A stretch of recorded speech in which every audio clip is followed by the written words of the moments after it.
Brahma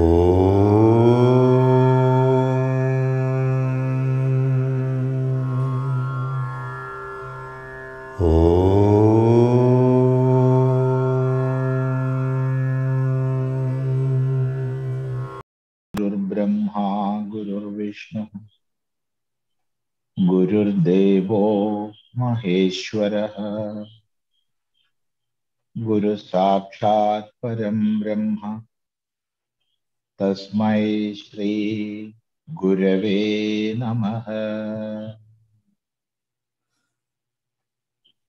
Om Sadashiva Samarambham Shankaracharya Madhyamam Asmadacharya Paryandam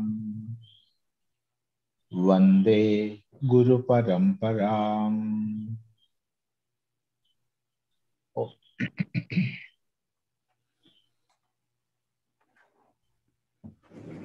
As a part of our Bhagavad Gita studies, we have started Gita Dhyanam in our last satsanga. And we are discussing the first part of the first shloka.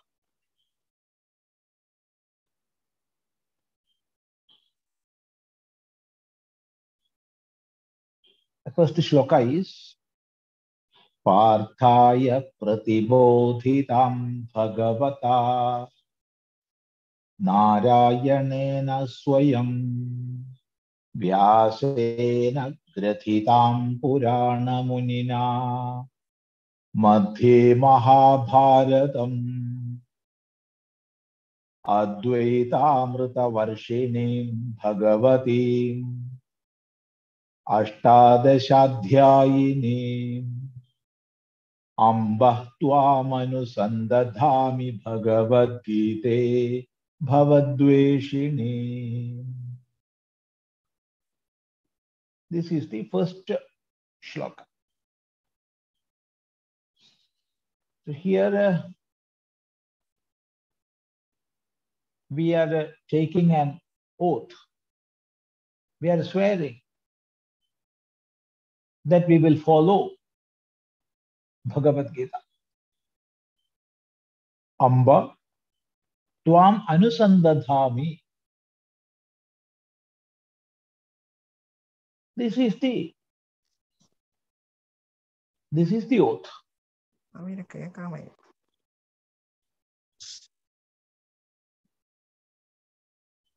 O mother, tvāmanusandadhāmi. I am following you.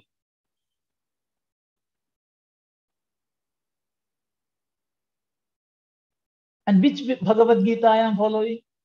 What is Bhagavad Gita? It is explained, pārthāya pratibōdhitāṁ. Pārthāya pratibōdhitāṁ. That is taught unto Partha. That which has been taught to Partha. Partha is Arjuna here. By whom? Bhagavatā. By the Bhagavan.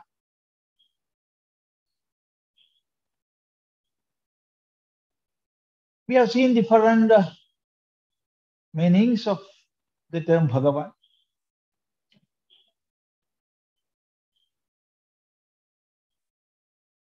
So when we are calling a teacher, it would mean the all-knowing one. Bhagavatā, by Bhagavan. Then comes the question, which is this Bhagavan?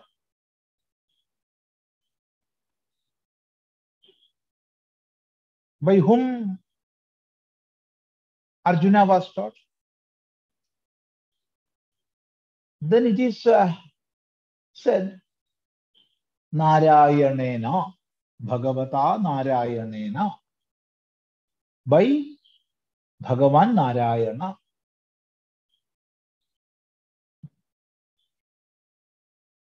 The meaning of Narayana also we have discussed in detail. So now there comes a question.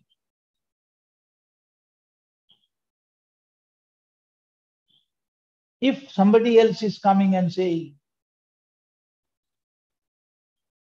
this has been taught by Bhagavan Narayana.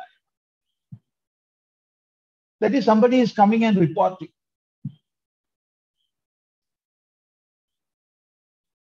That may not be the teachings of Bhagavan. Because his ideas, his observations, his affiliations, all that will influence him. And so when somebody else is reporting, this piece of advice was given by Bhagavan, it will be entirely different from what has been taught by Bhagavan.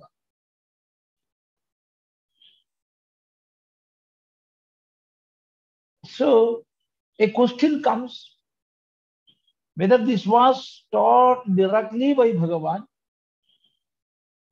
or by somebody else. If it is reported by somebody else, then his thoughts, his ideas, everything will be there. So it will be teachings of Bhagavan plus something. Therefore, this question comes. The answer is svayaṁ. Svayaṁ. Nārāyaṇēna svayaṁ. That means by himself. That means Bhagavan himself taught this. This piece of teaching was given by Bhagavan himself. So there is no other's influence.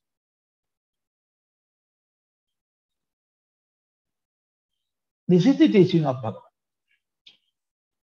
So that is the meaning of pārthāya pratibōdhitāṁ bhagavatā nārāyaṇēna svayaṁ. Then another question comes. Oh Swami, when did Bhagavan teach this?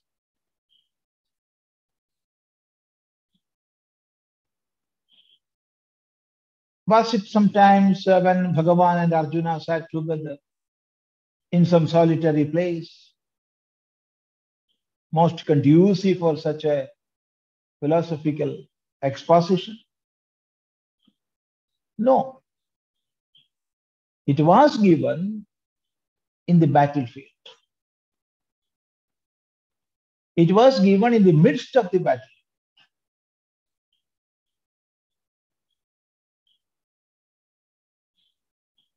And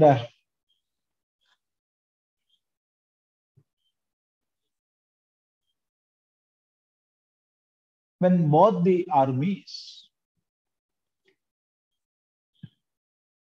army of Dhartarashtras, consisting of 11 Akshauhinis,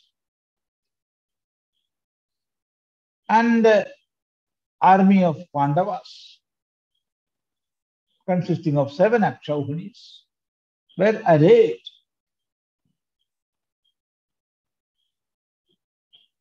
And it was in such a circumstance, at the very beginning of the battle, this piece of advice was given. Then a question comes with it. How is it possible? When thousands and thousands of warriors are getting ready to fight, or when they are indulging in fighting, how two persons, Shri Krishna and Arjuna, can talk, can discuss. How can they have a discussion of Vedanta or Dharma Shastra? The two consisting of 700 verses. It will take 1.5 hours or 2 hours to complete the discussion.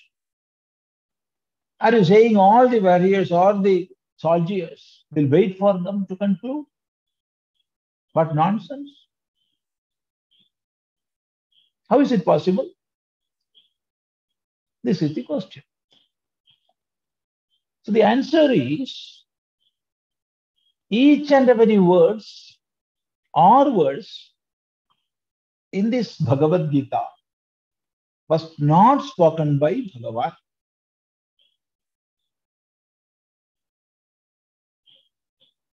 Then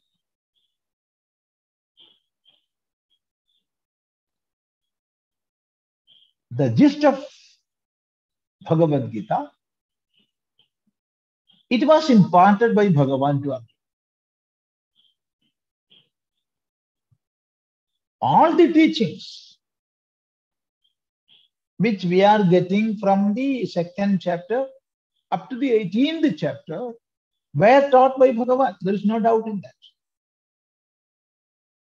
But presenting in the form of shlokas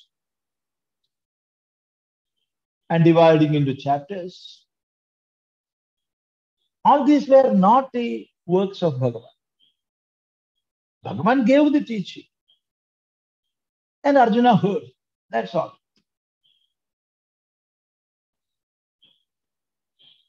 And who wrote this?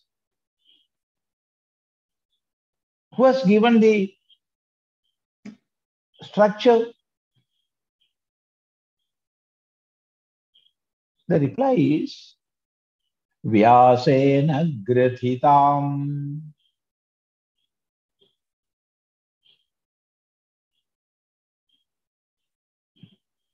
purāṇamuninā. This is the reply.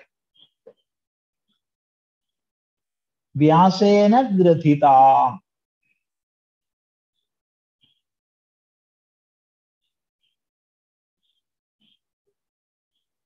Grathitāṁ. It means tied together or made together.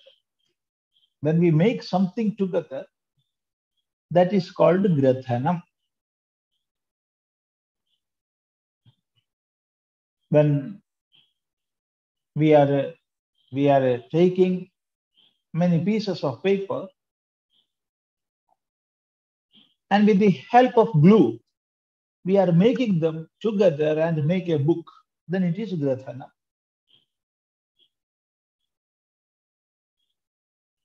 Or when we are taking many flowers and make a garland, then it is grathanam.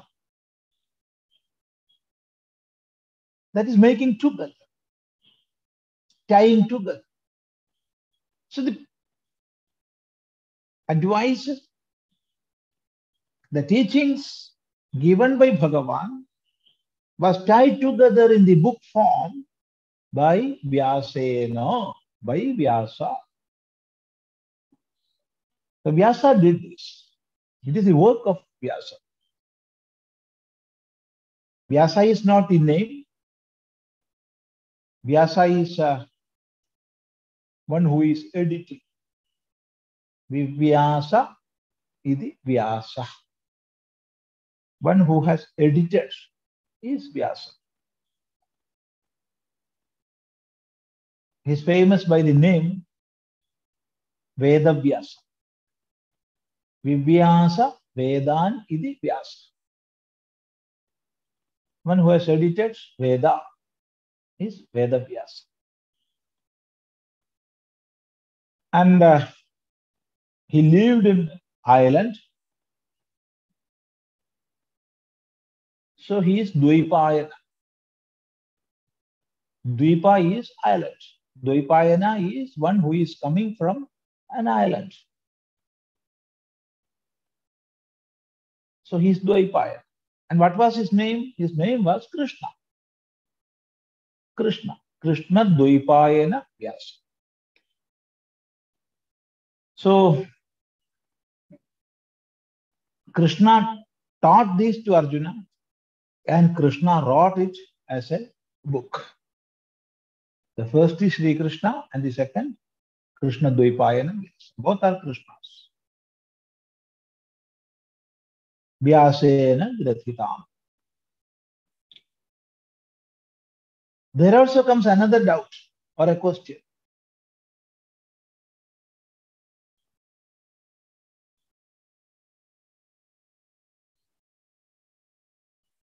This Vyasa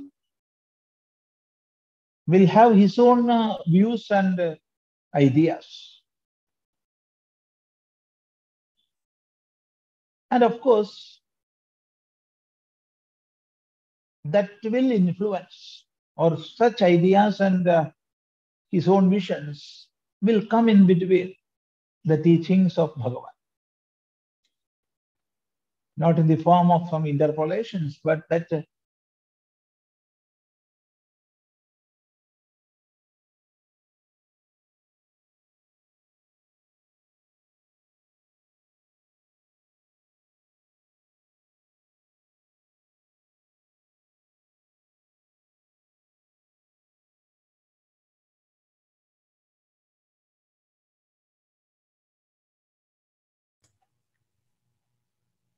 I think we lost Swamiji's connection, so let's wait.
Can you hear me? Yes, you're audible, Swamiji. Yes. But in between, network has gone. Yeah, we lost your connection, but we were waiting to rejoin. So the question is, even though this is the teaching of Sri Krishna, if it is written by Bhagavan, Vedavyasa, then of course his ideas and his visions will come in that. Not as interpolations, but the very style itself, very presentation itself will be Vyasa's, not Krishna's. So the reply is, Vyasa is not an ordinary man. He is the author of all the Puranas. He is the author of all the Puranas. Not only that, Puranam means Brahman. the ultimate reality, the absolute existence. So one who is established in that, one who is well established in Brahman, such a Muni is purāṇamuninā. So there will be nothing personal in him. Even though he will live in this world as long as he has his prarabdha with him, even then, no such limitations will not be in his person, in his individuality. So what he writes will be the teachings of Bhagavan himself. And in this particular subject, Bhagavan Bhashyakara, Shankaracharya, gives some more light. In the introductory part of the Bhashya of Bhagavad Gita, Bhagavan Bhashyakara Shankaracharya writes,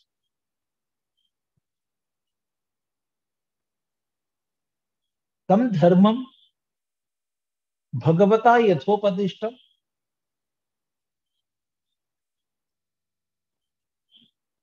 vedavyasaha bhagavan sarvajnaha gīdākhyaihi saptabihi ślokashataihi upanibabandha.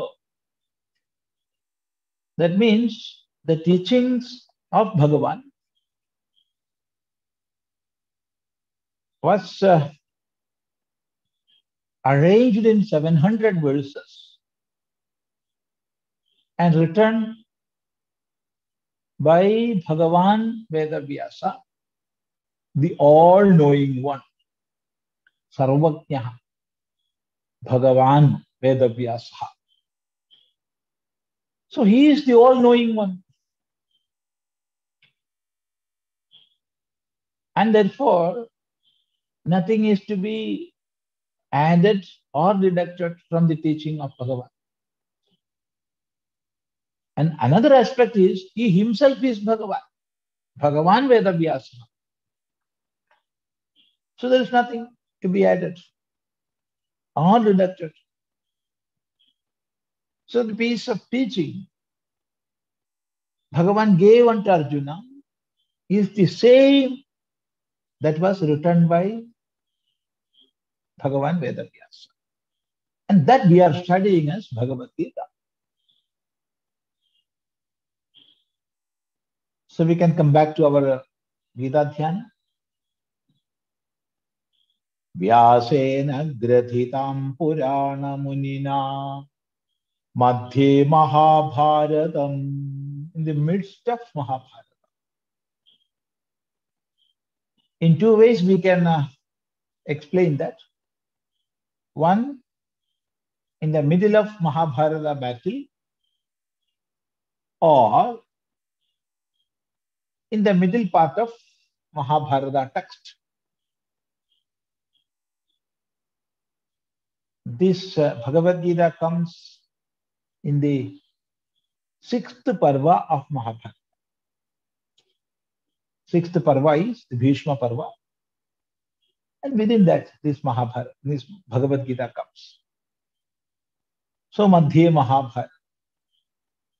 What is this Bhagavad Gita? Advaitāmr tavarṣiṇīṁ bhagavatīmaṣṭādaśādhyāyinīṁ. This is advaitāmr tavarṣiṇī. Advaitāmr tavarṣiṇī means one who is showering the nectar of Advaita. Advaita is non-dualism. Advaita is non-dualism. What we are observing as the world around us, and what we are conceiving as Jiva, and Ishvara. That is this universe, the controlling faculty, and this me. All these are, in the absolute sense, one and the same. In the transactional level, all these are different. In the manifested level, all these are different. But what is manifested as many is one and the same. So this is the central teaching of Advaita. And this knowledge of non-dualism, that is the nectar, that is the amrutam.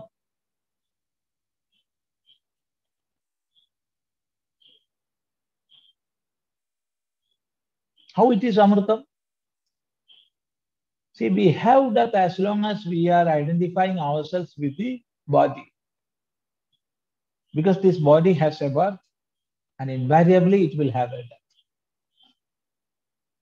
So when we are identifying with this body, I am this body, I am the Swami Chidananda Puri, I will have a death. There is no doubt in that.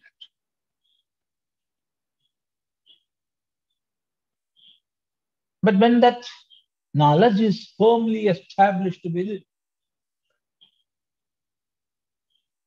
that I am the imperishable Atman, I am not having birth and death. I am the absolute reality. When this knowledge is there, well established, for him or for her, there is no death.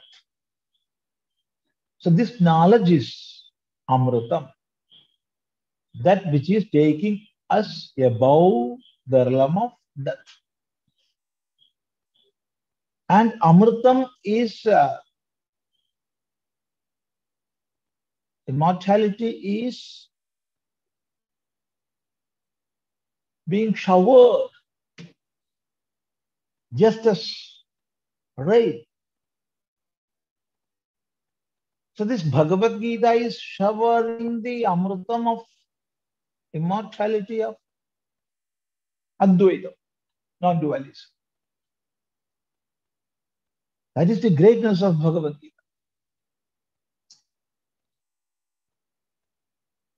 And Ashtadaśādhyāyinīṁ,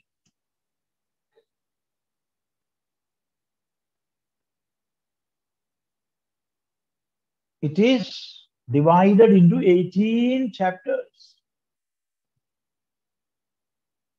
Ashtadaśādhyāyani svayaṁ. In whom there are 18 chapters, she is Ashtadaśādhyāyinī. So there are 18 chapters in the Bhagavad Gita.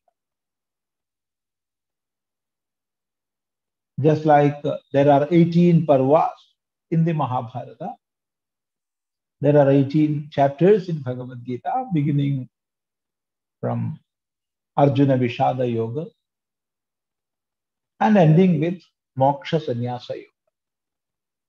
There are 18 chapters.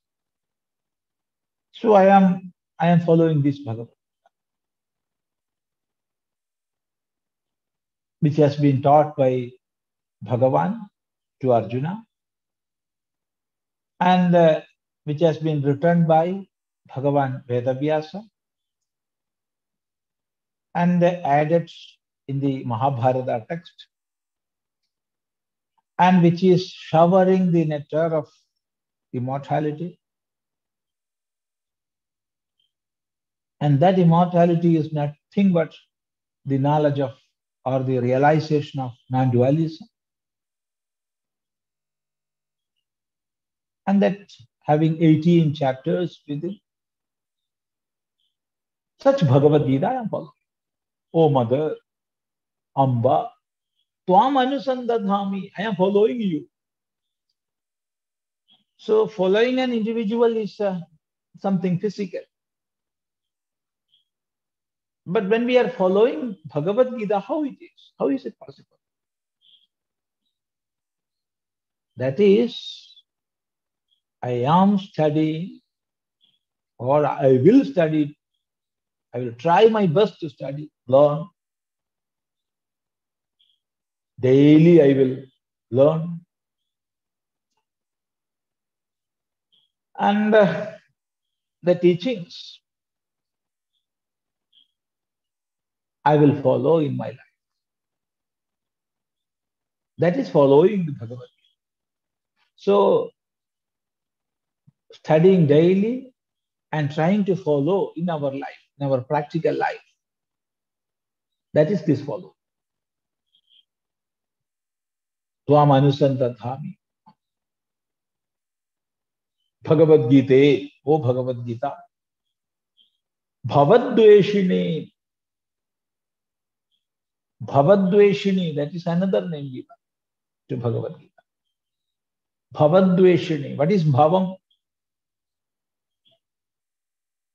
Bhavam is purāṇamuninā bhavati. That is happening again and again. What is happening again and again, that is bhava. Taking birth,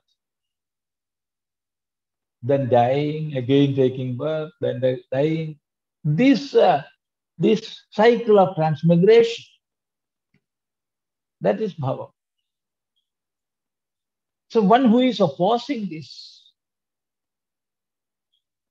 dvēṣiṇī means one who is opposing.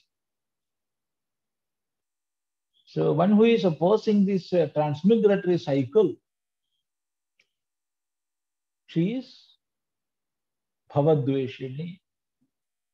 That means one who will protect us from the cycle of birth and death. One who will save us. That Bhagavad Gita I am following. So I will learn and I will try my best to follow the teachings in my life. So this is the pledge we have to take. And for this we are studying Bhagavad Gita. It is not for time passing. It is not for anything else, but it is for practicing in life that we are studying Bhagavad Gita. So this is our view. With this view, we have to learn Bhagavad Gita. So the first shloka of this Gita Dhyanam itself gives a clear picture regarding what Bhagavad Gita teaching is, and it dispels many doubts that will creep into our mind when we study Bhagavad Gita. So we can take the second shloka in our next sitting. So if you want to ask anything, you can ask. If I know, I will reply. Namaste. Namaste, Swamiji. This was a question last time, as we had a question, and because of the time constraint, you replied the first part. The second part was like, in a classical vyākyanam or bhashya of Bhagavad Gita, if you look at one of the outstanding or one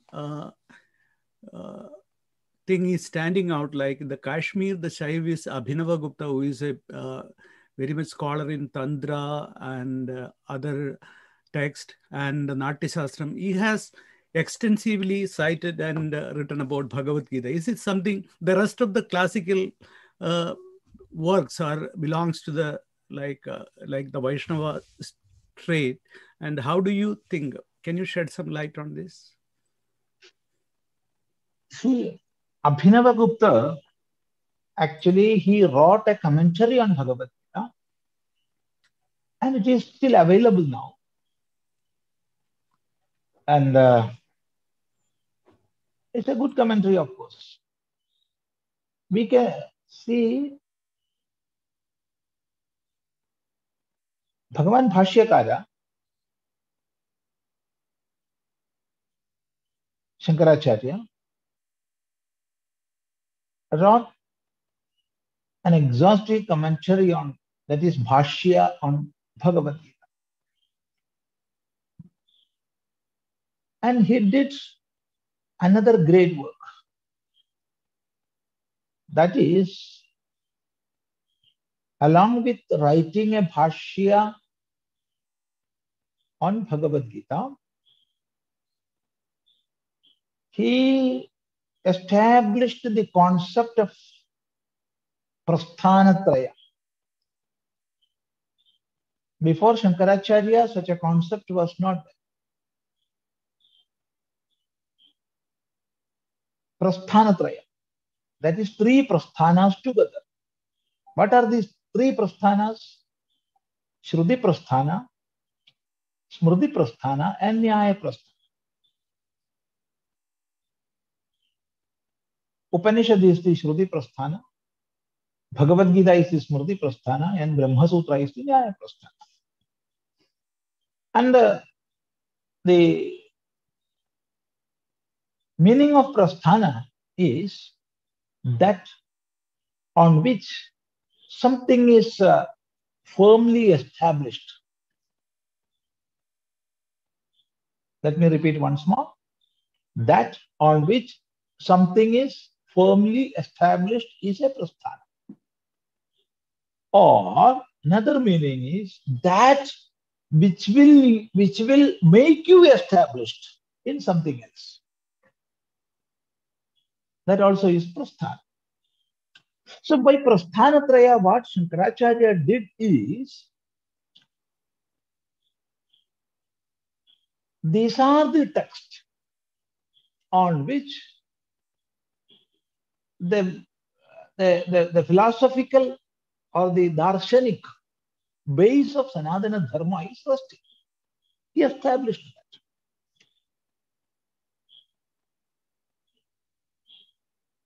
And that was widely accepted by all the scholars. And therefore, after Shankaracharya, many authors came forward and wrote commentaries on this prasthanatraya.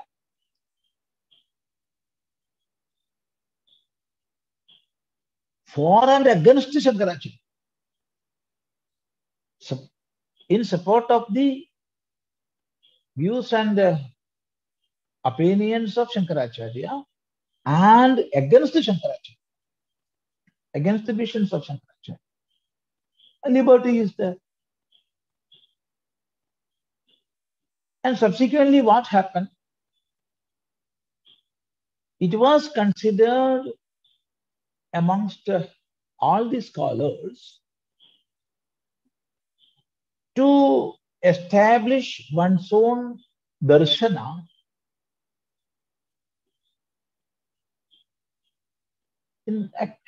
as per the Vedantic tradition. It is essential to write commentary on this prasthanatraya.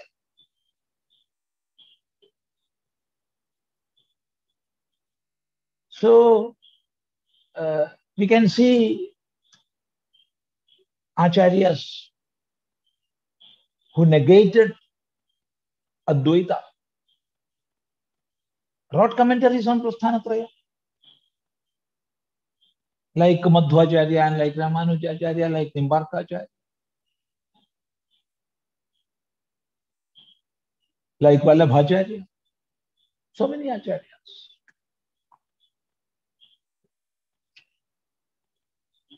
And take the case of Bhagavad Gita.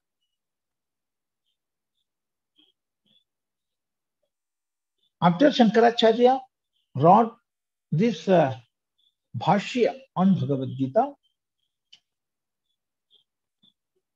This piece of writing, which is a part of Mahabharata, only a small part of Mahabharata, it was widely accepted by all the scholars as a highest pramana grantha. Pramana grantha means a text that is accepted as a pramana. Pramana is valid means of knowledge. And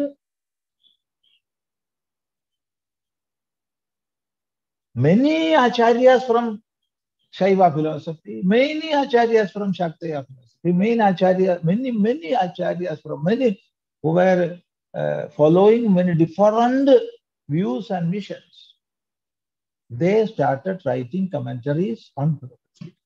But all these commentaries are not available now.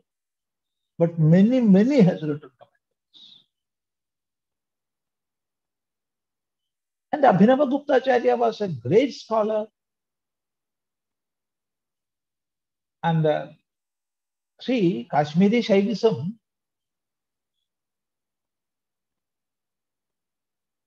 what is the main focus or main philosophy of that? Where it ends? Kashmiri Shaivism also takes us to the non-dualistic views.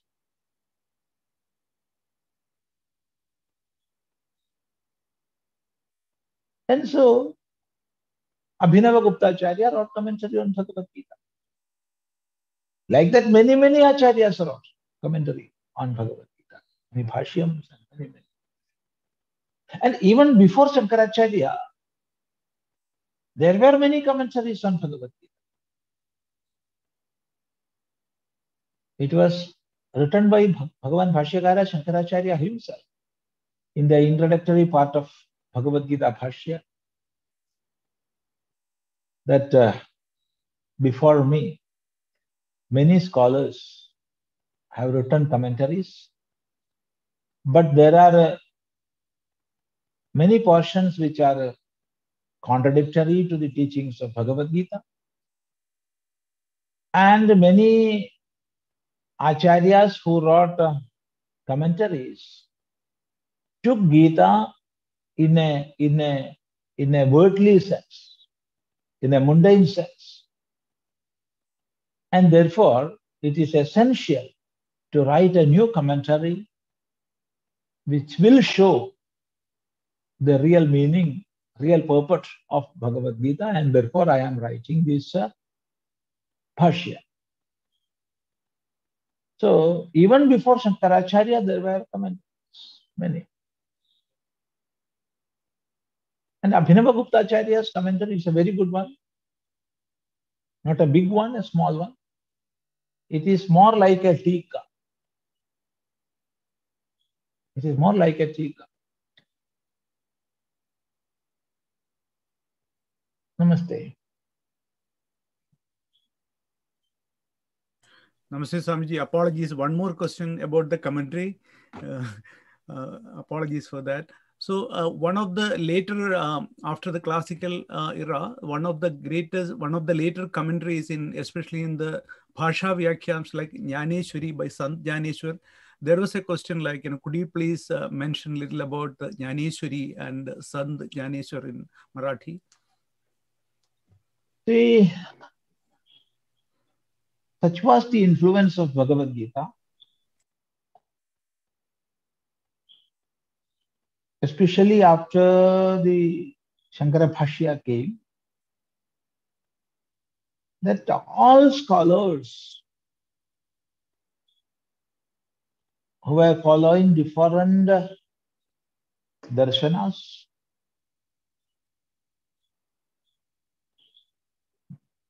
they were forced to write commentaries on Bhagavad Gita. And in many languages, not only in Sanskrita, but in many other languages also, different commentaries were written. So if we are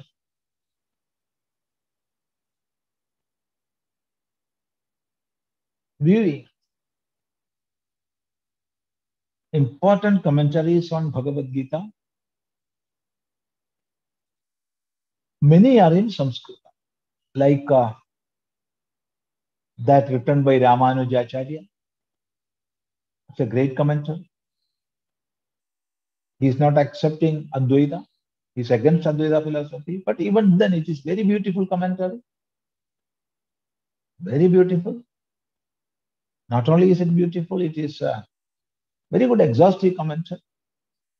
And then by Madhvacharya.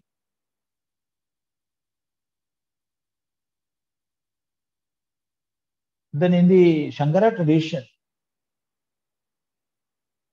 the greatest we have to mention is one written by Shankarananda Saraswati and the other by Madhusudana Saraswati. These are some great commentaries in Sanskrit. And after that, many came.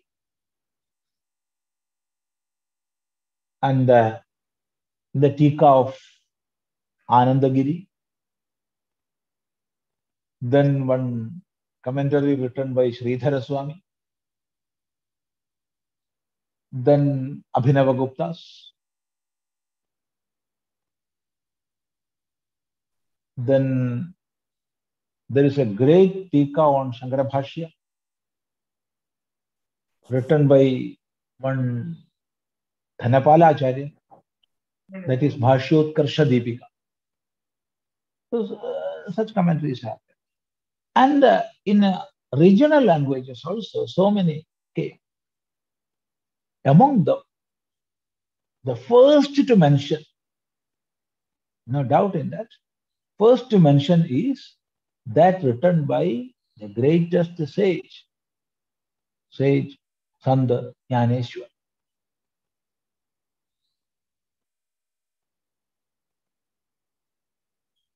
He was a great scholar. He was a great bhakta. He was a great jnani, all in one. And it is more like an explanation or exposition of Bhagavad Gita than a commentary. It is called Jnaneshwari Vyakhya, but it do not have all the requisites of a Vyakhya. But it is a great work in simple language with many examples. Most examples taken from the common life. It will take us to the heart of Bhagavad Gita. So it is more an exposition, or it is more detailed work or thought on Bhagavad Gita than a commentary on Bhagavad Gita. Now it is available in almost all languages, Jnaneshwari. Please have that and read. It's a wonderful work. There, the fragrance and sweetness of bhakti and the firmness of jnana, all are there. All are there. There's no doubt this will take us directly into the heart of Bhagavad Gita. If we are taking that, we can read. But now, as for this question, this answer is enough, I think. So, please make it a point to read Jnaneshwari. Namaste. Namaste, Swamiji. Next question is from Hemaji. Hemaji, you can unmute.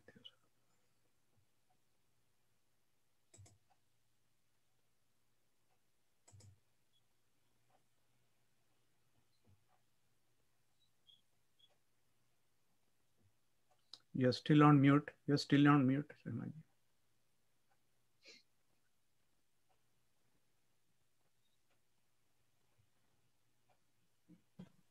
Yes. Swamiji, just now you said that advaitāmr this Bhagavad Gita. Now this Madhvacharya and Ramanuja, they are Dvaitis. So how do they interpret this Advaita philosophy in their Dvaita way? See, they never interpreted Advaita philosophy in a Dvaita. They are not accepting that the philosophy or the darshana of Bhagavad Gita is Advaita. They cannot accept it. See, they are great acharyas. There is no doubt in that. But their vision was, the vision of Madhvacharya was based on Dvaita. That is, Ishvara and Jiva cannot be one. Ishvara is all powerful, all pervading, all powerful, and very embodiment of love, care, and all these virtues. Whereas a Jiva cannot be all-knowing one. A Jiva cannot be all-powerful.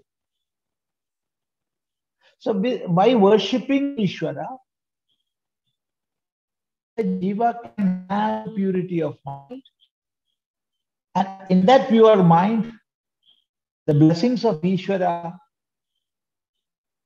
will be showered. And he can have peace, he can have absolute bliss. And that is moksha. And according to the philosophy of Vishishta Dvaita, that is something different. Jivas are part of Ishvara. Jiva and Ishvara cannot be one. They are different. But they are not entirely different. Because the qualities Sat, Chit and Ananda are there in Jiva also. And only because Jiva also have the Sat, Chit, Ananda, we cannot say it is same as Ishvara. One is all powerful, the other is not all powerful. So Jivas are parts of Ishvara. This is their philosophy. That's good. All these darshanas are essential in this world. Because only a microscopic minority of people can accept and digest Advaita. For all others, Advaita will not be suitable. So for the majority of the populace, Dvaita is essential. That will suit them. And let them pray. That is good.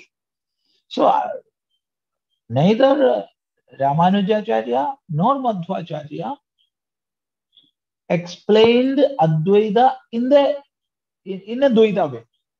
Never. They saw Dvaita in Bhagavad Gita. They saw Vishishta Dvaita in Bhagavad Gita and they explained. What these acharyas saw or realized, that they taught unto the world. So, Shankaracharya realized the heart of Vedanta is Advaita. With that realization, he wrote Bhashyas. And after that, the tradition is there. And many acharyas wrote commentaries on that line. But that was not acceptable for Madhvacharya. So, because he is Advaita, so he wrote that. Then again, Ramanujacharya, he cannot accept both this Dvaita and Advaita. So he is so Vishishta Dvaita, and he explained that. All Acharyas have that liberty. It is their freedom. There is nothing wrong in that. See, when we are climbing a mountain, just imagine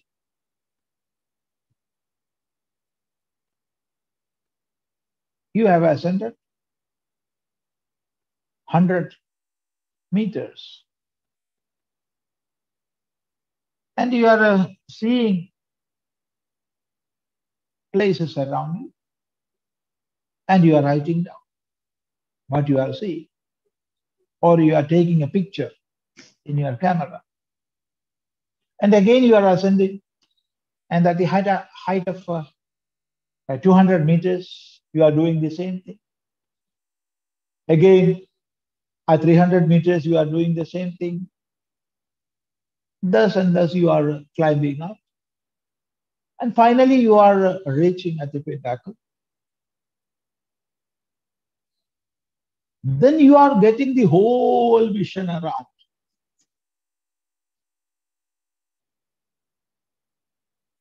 Acharyas, real Acharyas have this whole vision. With that vision, they are full within, and they are living in that bliss. But they know what are the visions at different stratas and what are required for the common people. And therefore, different darshanas are there to suit all the society. This is one way of explanation. Another way of explanation is those acharyas, he was in that strata and he wrote. These are two explanations. However, that is the difference. And not only in the case of Gita, even Mahavakyas. You see, for example, take the Mahavakya Tattvamasi. Tattvamasi. You are that. That is the meaning of Tattvamasi. You are that. But never an Acharya of Dvaita Parampara can accept that. How it can be?